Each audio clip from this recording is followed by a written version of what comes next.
The Bolivarian Republic of Venezuela would like to thank the Secretary General for introducing his most recent report on the issue at hand today.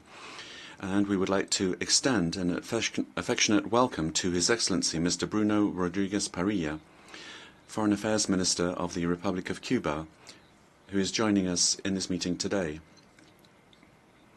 We also endorse the statements delivered by the delegations of Iraq, Uganda, Honduras, and Eritrea on behalf of the Group of 77 plus China, the Non-Aligned Movement, the Community of Latin American and Caribbean States, and the Group of Friends in Defense of the United Nations Charter, respectively.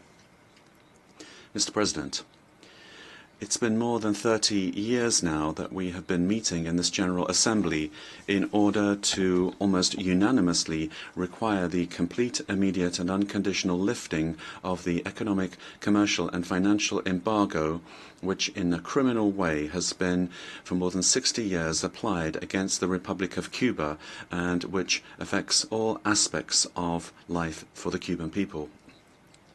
The international community recognizes the illegality of this embargo, which is in flagrant violation of all norms of international law and the United Nations Charter. An embargo which concentrates on a system of unilateral coercive measures that are unjust, severe and prolonged, the worst that has been applied to any country in modern history. This is a calculated collective punishment against more than 11 million Cuban men and women that have decided to not bend the knee in the face of the blackmail and coercion of the US regime.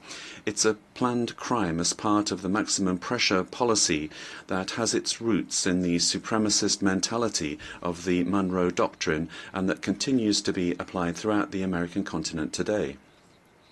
Today, this embargo that has intensified after the activation of Title III of the Helms-Burton Law is the main obstacle for the development of this sisterly Latin American and Caribbean nation. To put this in perspective, in the last year alone, the embargo caused harm and damage for an amount of more than $5 billion. Moreover, the embargo against Cuba constitutes a massive violation of the human rights of its people. No Cuban family escapes its impacts. This was particularly clear in recent days when the power grid of this sisterly nation was seriously damaged, leaving entire families without electricity for days. This is a direct consequence of the embargo that was celebrated on social media by US representatives, recognizing their responsibility for a clearly criminal policy. Mr. President, the arbitrary inclusion of Cuba on a unilateral list of the government of the United States, branding it as a state sponsor of terrorism, deserves special mention. This is a grotesque work of imperial propaganda which, without having any foundation in reality, manipulates such a sensitive issue only in order to increase the level of aggression against the Cuban nation. Everybody knows that Cuba does not have any connection at all to sponsoring terrorism, but the whole world is threatened in order to obey the orders of the government of the United States. Otherwise, they risk economic coercion in their own country. The genuine promoter and financier of terrorism is the US regime. We demand that it stop these double standards and remove Cuba from a spurious list that it should never have been included upon in the first place. This is an anachronistic policy which, due to its extraterritorial nature, affects all countries or entities that have legal and sovereign economic, trade and financial relations with the brotherly Republic of Cuba. The time has come to correct this historic injustice and put an end to these imperial delusions which impose their national laws on the entire international community.